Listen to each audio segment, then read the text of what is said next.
Break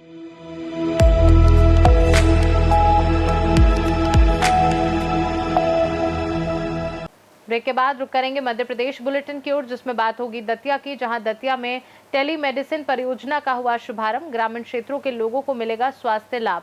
अगली खबर भी दतिया से है, जहां दतिया में जिला स्तरीय शांति समिति की हुई बैठक। आगामी त्योहारों को लेकर प्रशासन हुआ सतर्क। ऐसी तमाम खबरों पर विस्तार से डालेंगे नजर। भिंड ग्वालियर NH 719 पर सड़क हादसों में बढ़ते आक्रोश का खतरनाक रूप सामने आया है। महाशिवरात्रि के दिन 24 वर्षीय आकाश भदौरिया की मौत के बाद एक अज्ञात बाइक सवार ने टोल प्लाजा पर फायरिंग की और धमकी भरी चिट्ठी फेंककर फरार हो गया। चिट्ठी में लिखा था, हाईवे बनाओ या टोल हटाओ, आकाश जैसा अब कोई नहीं मरेगा। सौभाग्य से फायरिंग में कोई घायल नहीं हुआ। पुलिस ने मौके पर पहुंचकर CCTV फुटेज जब्त कर आरोपी की तलाश शुरू कर दी है। NH 719 की सकरी 2 लेन सड़क और बढ़ते ट्रैफिक दबाव के कारण गंभीर हादसे आम हैं। स्थानीय लोग वर्षों से सड़क का चौड़ीकरण की मांग कर रहे हैं, लेकिन अभी तक काम शुरू नहीं हुआ है।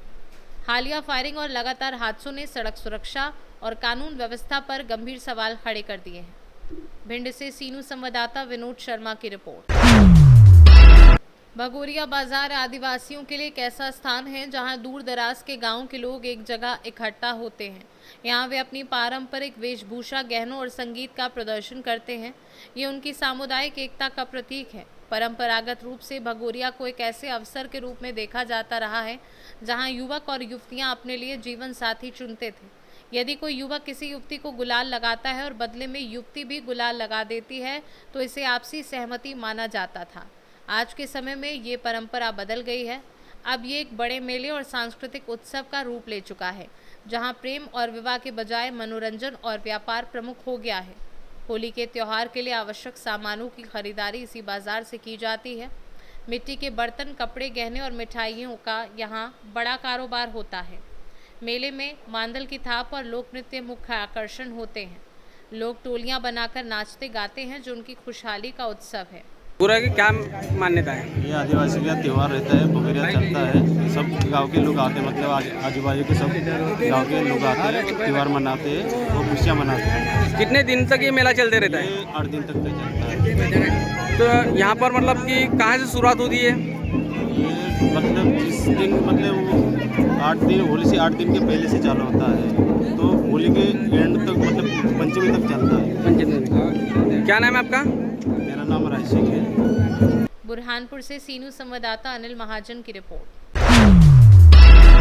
संवेदनशील और नवाचारी कलेक्टर स्वप्निल वानखेड़े के निर्देशन में जिला स्वास्थ्य समिति के तत्वाधान में टेलीमेडिसिन परियोजना का शुभारंभ कलेक्टर बंगला सभागार में किया गया। इस पहल में अप्रावा एनर्जी एवं स्वदेश ग्रामोत्थान समिति ने सहयोग प्रदान किया। कलेक्टर वानखेड़े ने बताया कि टेलीमेडिसिन के माध्यम से दूरदराज के ग्रामीण क्षेत्रों में रहने वाले नागरिक आसानी से विशेषज्ञ चिकित्सकीय सलाह और स्वास्थ्य सेवाएं प्राप्त कर सकेंगे।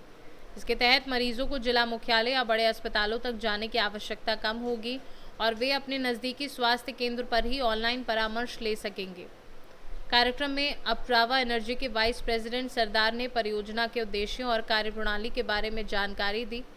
विशिष्ट अतिथि डॉक्टर BK वर्मा ने प्रभावी क्रियान्वयन हेतु आश्वस्त किया, जबकि अनिल शाह जनरल मैनेजर अप्रावा और भविष्य में सहयोग की प्रतिबद्धता व्यक्त की। कार्यक्रम का संचालन रामजी शरण राय, सदस्य बाल कल्याण समिति ने किया। अंत में आयोजकों ने सभी अतिथियों का आभार व्यक्त किया और जिले में स्वास्थ्य सेवाओं को और बेहतर बनाने का संकल्प लिया। दतिया से सीनू संवाददाता नितिन दांत्रे की रिपोर्ट। पुलिस अधीक्षक दतिया सूरज कुमार वर्मा के निर्देशन में अतिरिक्त पुलिस अधीक्षक सुनील कुमार शिवहरे के मार्गदर्शन और SDOP भांडेर पूनमचंद यादव के नेतृत्व में अवैध जुआ सट्टा के खिलाफ अभियान जारी है। इसी के तहत थाना उन्नाव पुलिस ने ग्राम राजापुर में संचालित जुआ फड़ पर कार्यवाही की। इस कार्यवाही में पुलिस ने 2 जुआरियों को गिरफ्तार किया। उनके कब्जे से कुल 5,000 रुपये नकदी, 6 मोटरसाइकिल और एक ताश की गड्डी जब्त की। कुल मूल्य लगभग 3,50,000 रुपये बताया गया। मौके पर 6 आरोपी फरार हो गए, जिनकी तलाश जारी है। पुलिस ने बताया कि फरार आरोपी विवेचना के दौरान पकड़े जाएंगे। गिरफ्तार और फरार आरोपियों के खिलाफ धारा 13 जुआ एक्ट के तहत कार्यवाही की गई। इस कार्यवाही में थाना प्रभारी उन्नाव उप निरीक्षक यतेंद्र सिंह भदौरिया की सराहनीय भूमिका रही। दतिया से सीनू संवाददाता नितिन दांत्रे की रिपोर्ट। दतिया जिले में आगामी त्योहारों को शांतिपूर्ण, सौहार्दपूर्ण और सुरक्षित वातावरण में मनाने के लिए कलेक्टर स्वप्निल वानखड़े की अध्यक्षता में कलेक्ट्रेट सभा कक्ष में जिला स्तरीय शांति समिति की बैठक आयोजित की गई। बैठक में प्रशासनिक अधिकारियों, पुलिस विभाग, जनप्रतिनिधि और विभिन्न सामाजिक एवं धार्मिक संगठनों के पदाधिकारी शामिल हुए। बैठक के दौरान आगामी होली सहित अन्य त्योहारों की व्यवस्थाओं पर विस्तार से चर्चा की गई। कलेक्टर वानखड़े ने सभी विभागों को निर्देश दिए कि कानून व्यवस्था बनाए रखना सुनिश्चित करें। पुलिस विभाग को भीड़भाड़ वाले क्षेत्रों में यातायात नियंत्रण, आवश्यकता अनुसार रूट डायवर्जन और संवेदनशील स्थानों पर अतिरिक्त बल तैनात करने के निर्देश दिए हैं।